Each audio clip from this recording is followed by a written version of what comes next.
So what I'm going to do in this video is look at menus. So menus are quite important, and it's something that you might choose to edit later on. You see up here we've got different items in our top level menu. As you know, on a other page, so on another video, I created some new pages. So let's just try, first of all, just get rid of that one.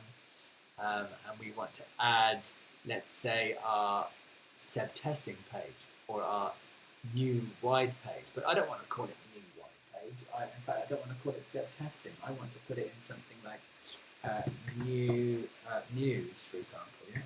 And then I want to do new wider page as upcoming darshan, because I just built a special page. Oops, coming.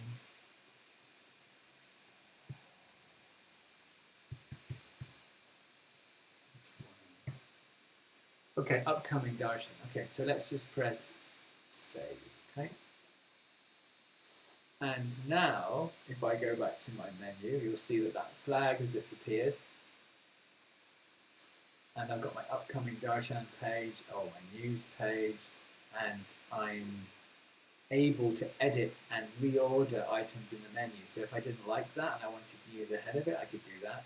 If I wanted news inside this feed here, because it's Sadhana news,